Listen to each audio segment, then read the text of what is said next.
everyone is on a journey. So how can we create an environment where we can normalize that we're human beings, not human doings.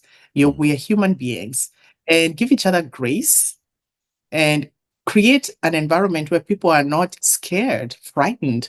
So many people are living in fear, and that is not a condition even for them to flourish.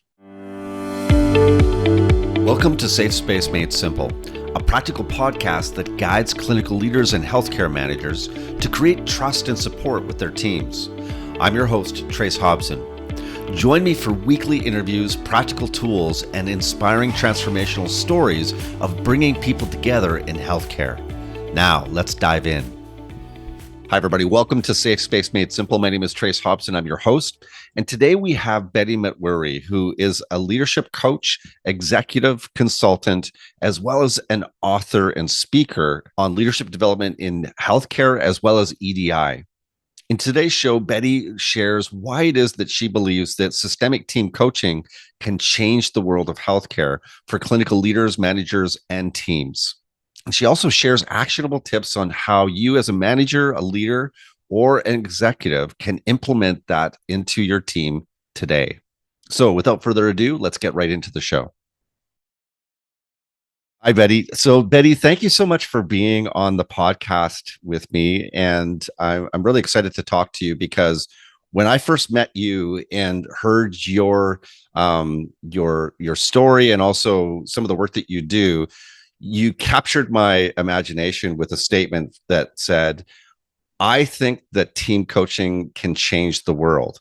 And that really captured me because at the time, obviously, I was in my own graduate studies around and then a class on team coaching. So it was relevant, but I had never heard anybody speak so boldly about that. And so this is why I wanted to have a conversation with you. But to begin with, if you could just share with our audience a little bit about who you are and the kind of work that you do, that would be a great place to start.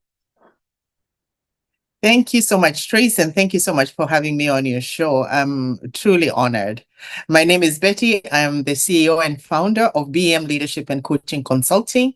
It is a boutique firm that works and partners with leaders across the country and beyond to help them thrive in today's dynamic and complex environment.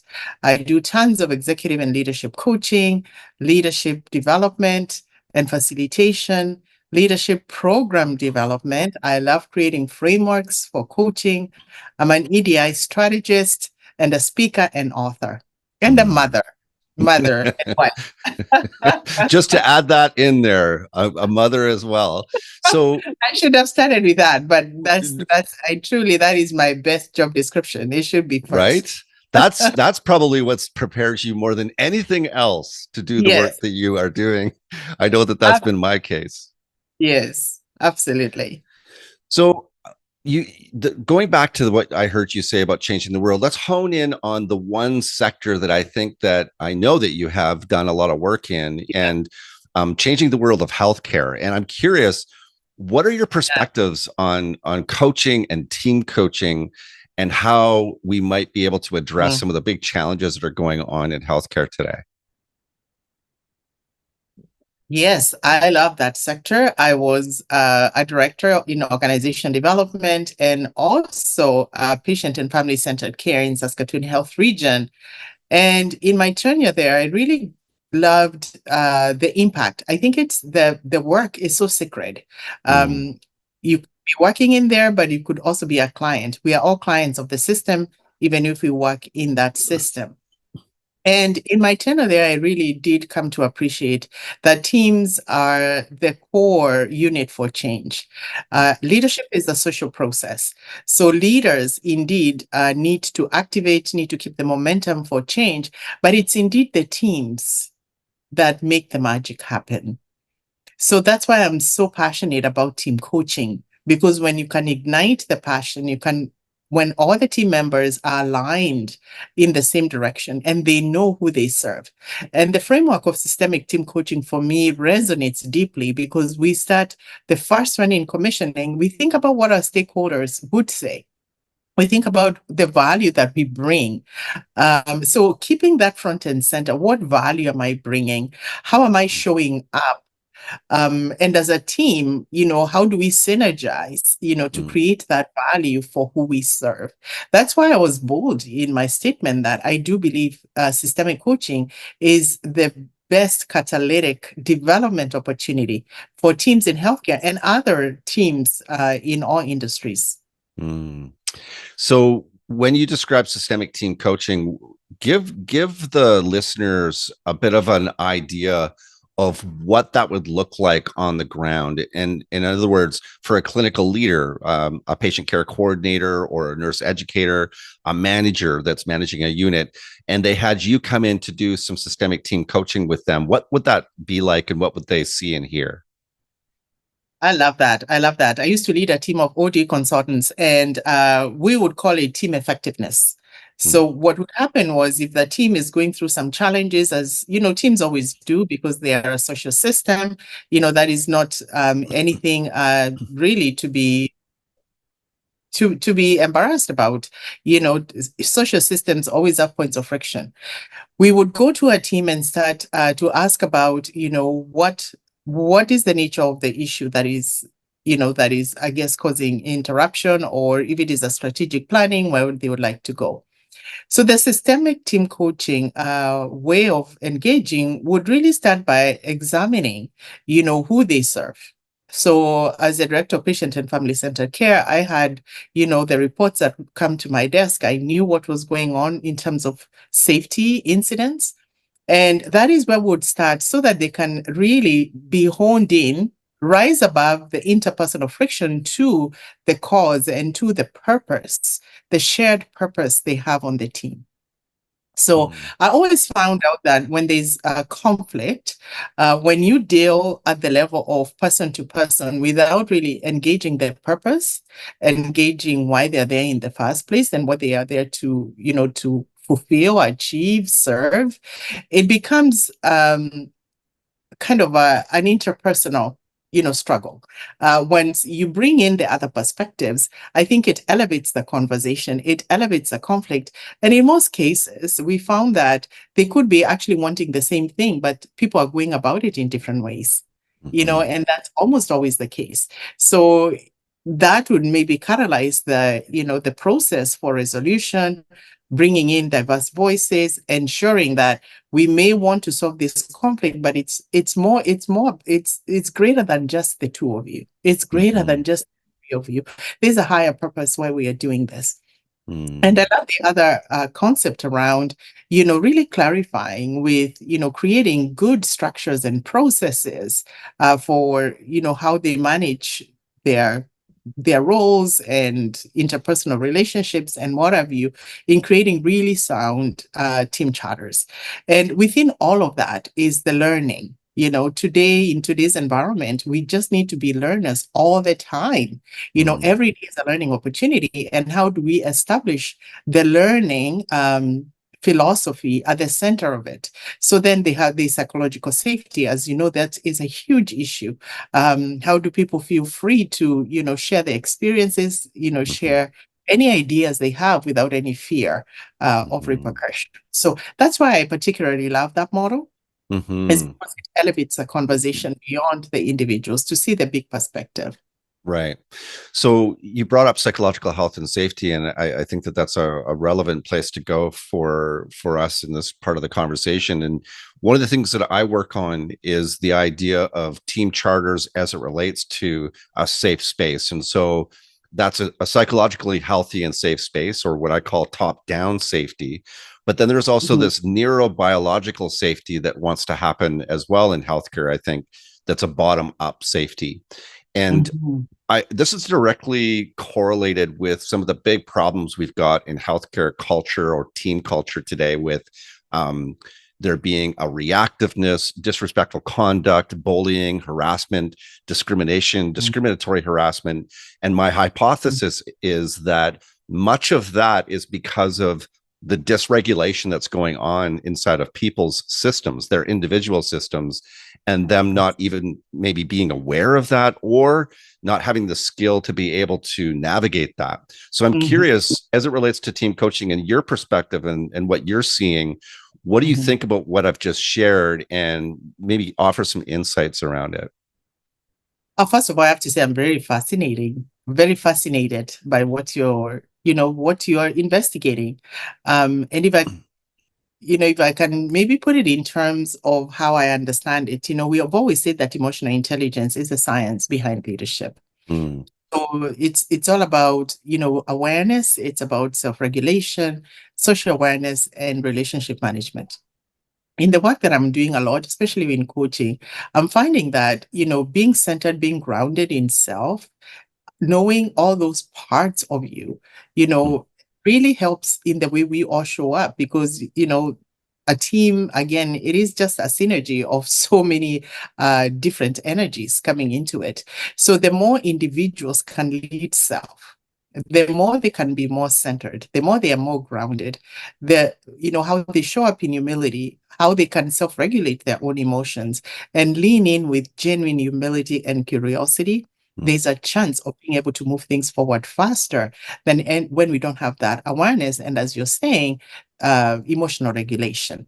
mm, Because again, there's so many trigger points today, so many things to trigger people, whether it's what they're watching in the news, the change that mhm, is happening, the challenges with having even enough staff to work.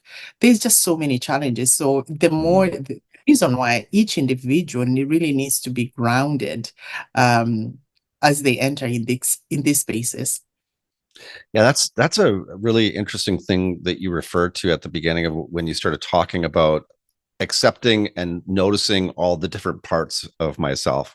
Yes. And if I'm really honest, there's probably some parts that I don't always want to look at, Yeah. or that I don't, especially when I'm reactive or I'm triggered, as you mentioned, or I've stuck. And in Yeah. healthcare today, we Yeah. have so many different activators and stressors, but then in normal life, when you leave your job, you also have lots of stressors too. And Yeah. so how do we create environments where the relational equity can be developed and people can feel safe enough to maybe even share those areas that are not the typically, the places we want to go all the time, but are necessary to have Yeah. deeper relationship and more relational equity on our teams? Oh, I love the words you're using, Trace. Wow. I honestly don't know if I'm going to be responding directly to that question, but I'll go to a framework that I love in healthcare. It's called the LEADS framework. Mm, And the one that we always start as a foundation is the lead self. And the thesis of this is you cannot ask others to trust yourself when you cannot even trust you. mm, So to what extent do you trust you? Right? And the process of trusting you is a lifelong process, right? Is a lifelong process of knowing all parts of you. And everyone is on a journey. So how can we create an environment where we can normalize that we're human beings, not human doings. mm, We are human beings and give each other grace and create an environment where people are not in a amygdala hijack all the time, scared, frightened. So many mhm, people are living in fear, and that is not a condition even for them to flourish. mhm, So for me, the simple answer is we acknowledge ourselves. We are all human beings in process. We become vulnerable, acknowledge that my vulnerability doesn't define me. mm, If anything, it makes me stronger. And the growth mindset is maybe I don't know that, but I can learn, right? So trusting myself enough to know that my vulnerabilities really don't define me. They are growing edges mhm. for that. And leaders do set the tone, but I think all the other team members as well do create and sustain, the tone that could be set, for those conditions to thrive. Yeah, I love that. Yeah, I agree. Leaders set the tone. What's the tone we're setting is the real question. And if I'm Mm, willing to, so I think most leaders can relate to the idea of having some imposter syndrome at some point, and having, not a lot of trust in ourselves at different times when uncertainty is really high or complexity is really high. Because if you get real honest about it, you don't have the answer about what you're supposed to or should do in a given yeah, situation, because yeah, that this moment there's nothing that you can do that's going to change the large complex problems that are going on. Hey, just a quick pause to today's podcast. Are you having a challenge as a clinical leader with one or more individuals who you find activate you on your team? Or maybe you're noticing that oftentimes you want to be able to communicate with people, but in the heat of the moment, it's difficult for you because you're having a difficult time regulating yourself. Well, I totally understand this. This has been some of the biggest challenges in my life as a leader and as a human being.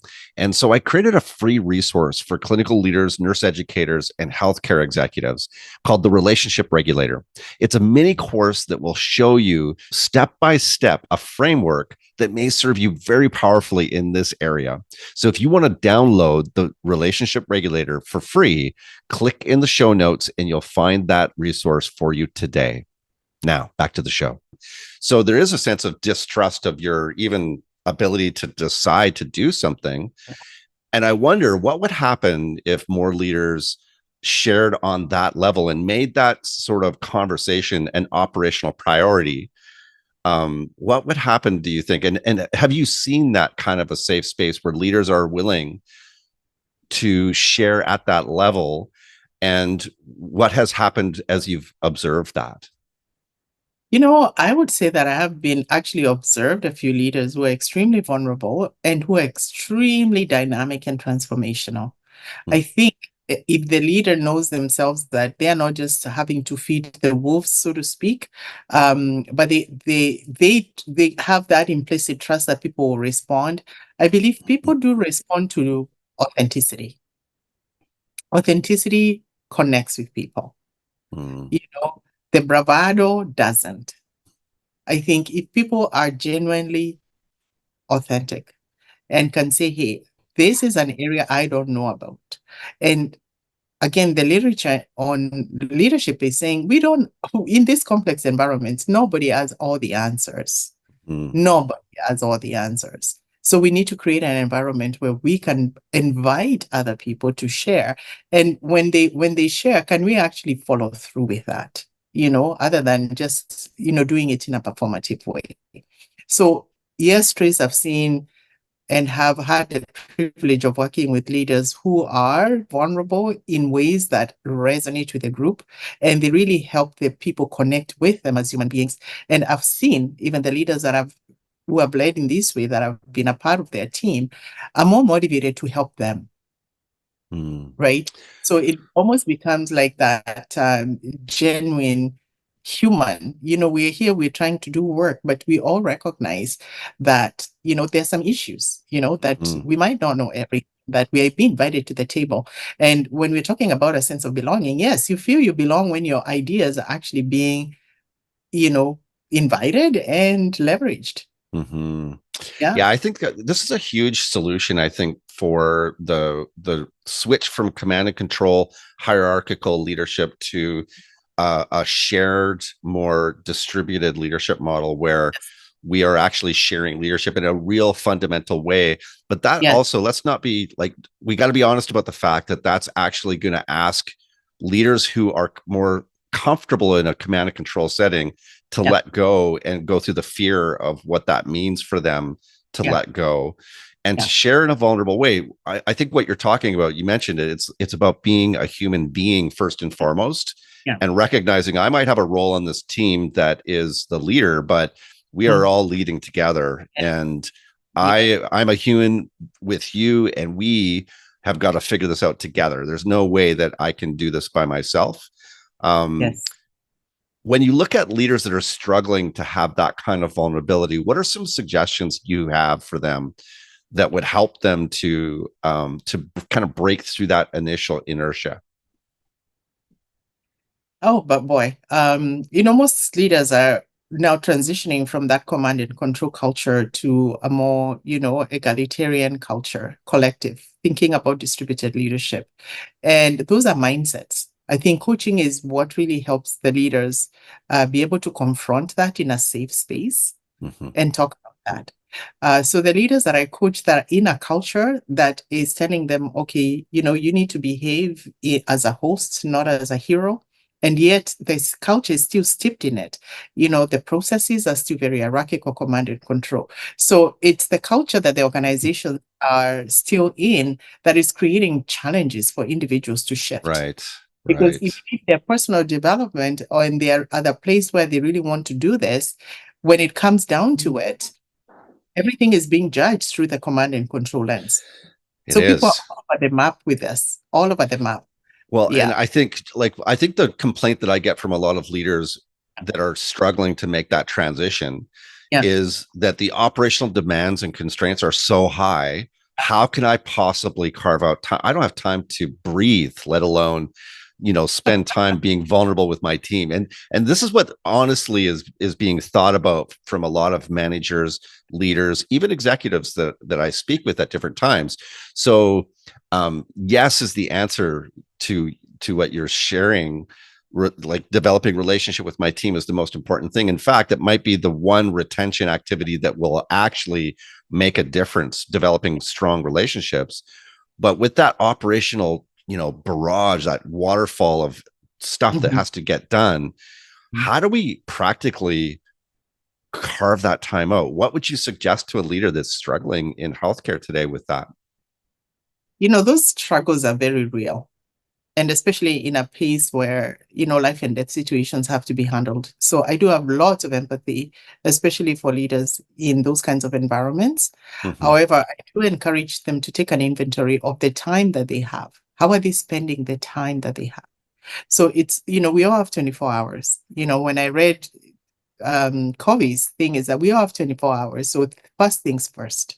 Mm-hmm. So going to the same old tested matrix, are you doing the most important or are you just you're responding to the tyranny of the urgent? There's Right. some things that don't seem important, especially building the team and helping them shoulder that burden. It is important work. It's not urgent work, but it's important work.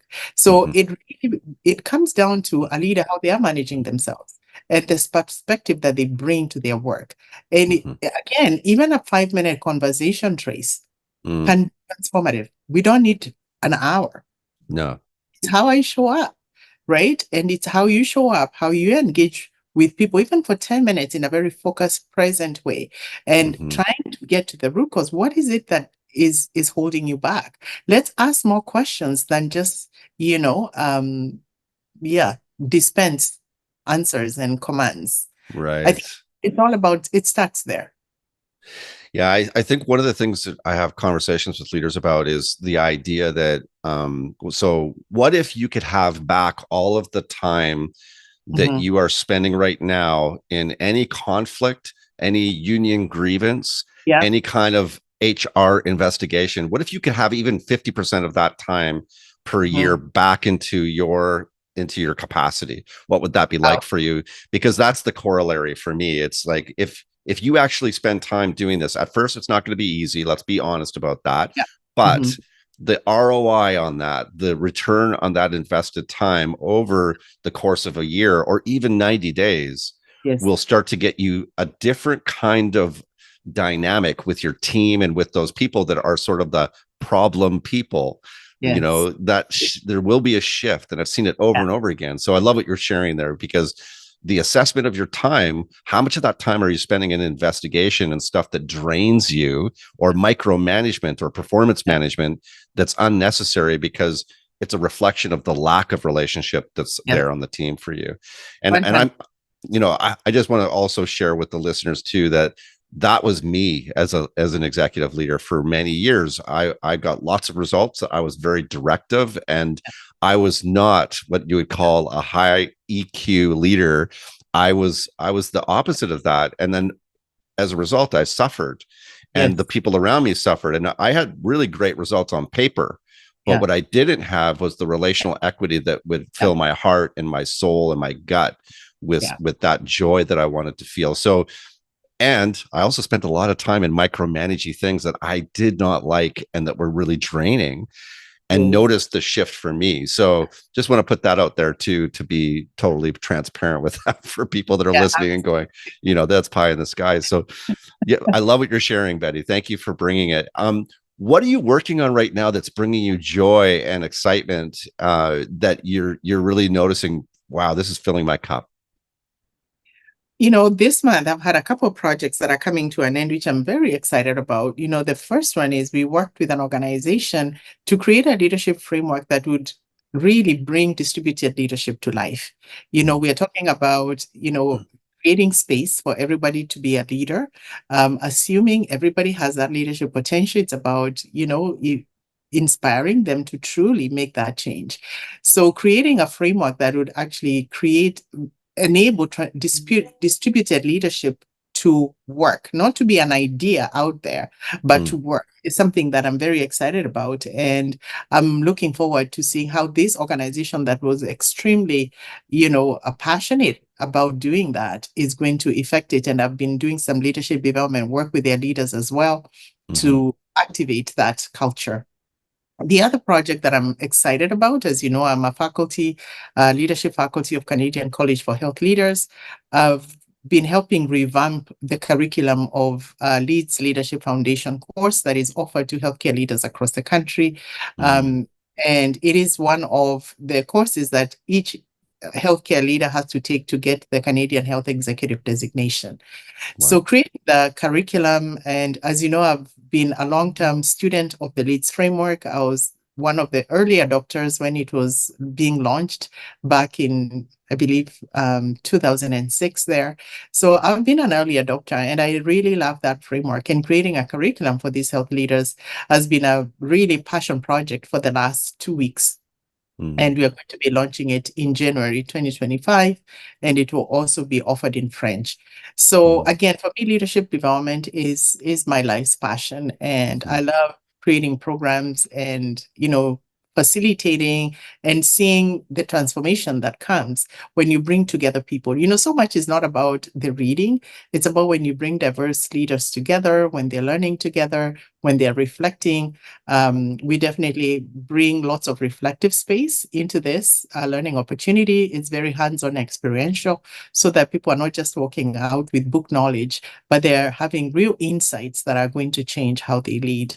It's mm, always a joy because of the ripple effect that I can see how they're going to impact their team, and then how their team is going to really be more, again, aligned with the stakeholders, the clients, the patients they serve.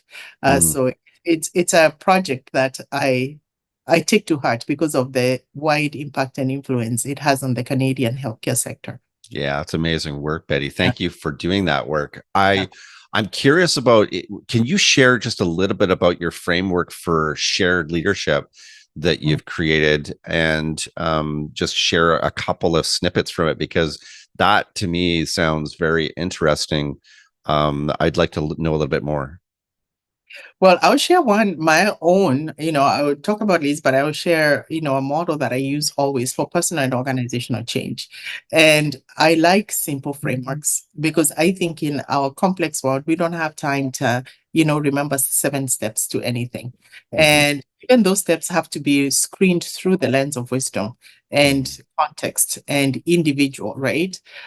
Preferences. So my model is called the 3A framework, or triple A framework for personal change and organizational change. And the first A starts with awareness. What Hmm. is the awareness of you, the situation, the context? How aware are you? Because again, sometimes we move from problem to solution before we have investigated the ecosystem of the problem. Hmm. And then that is really employing our systems thinking skills to be very creative, to apply critical thinking and systemic thinking so that we are not creating other problems unintentionally. And that level of awareness can be gained by being very reflective, by being very mindful. I think leaders have to create time to think, create time to really reflect, Right. and also conversations where they're asking more questions and not assuming. Once I've, Hmm. as a senior leader, sometimes I thought I knew before, a staff member tells me what's going on. I've already made my conclusion. So the rest of the time, I'm pretend listening because I already know, right? And that is the Achilles heel of leadership? Because yes, you may know, you have experience, you know the team, you know the players, but how can you suspend that judgment and just really investigate and be curious and understand what the underlying cause is? And then the next Mm-hmm. phase is alignment.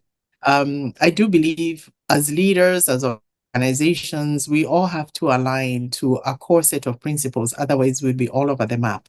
So what is your guiding vision? What Mm-hmm. are your guiding values?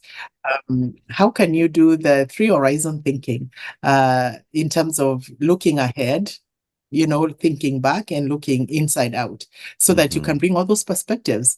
And I call that process a process of discernment than thinking, because thinking could be very rational based on your right brain hemisphere, but discernment really brings the two parts of the brain.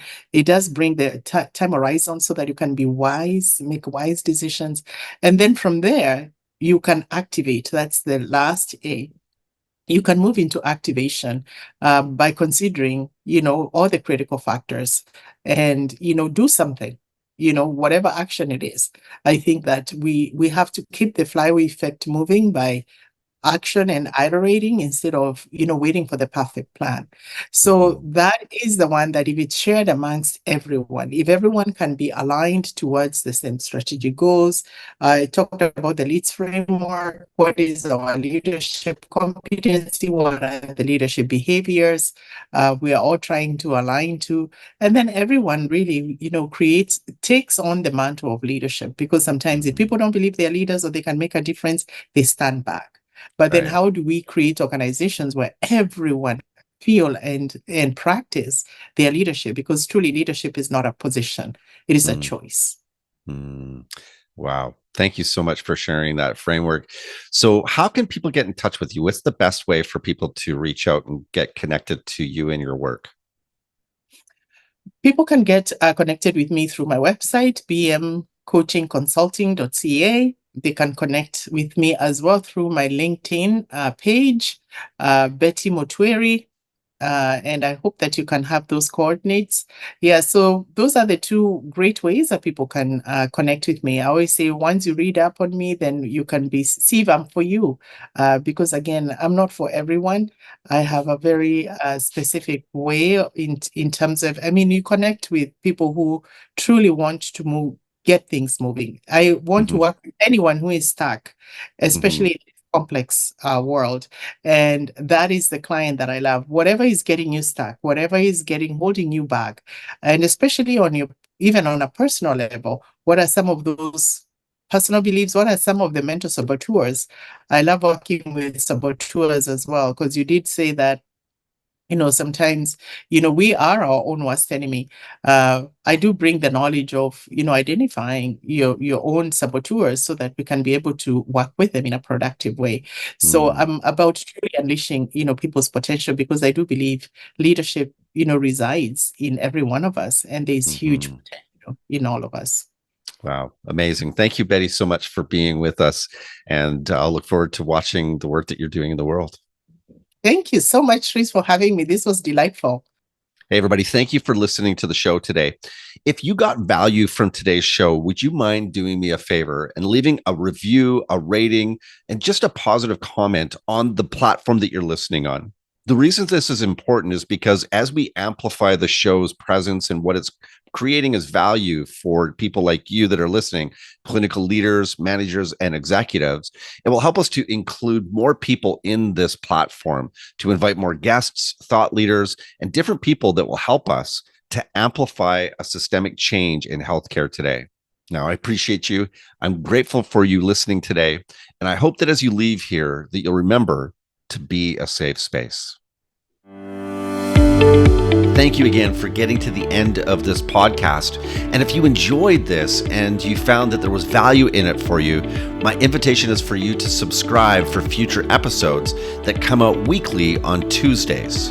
Thank you again, and I'm looking forward to being with you next time. Now remember to be a safe space.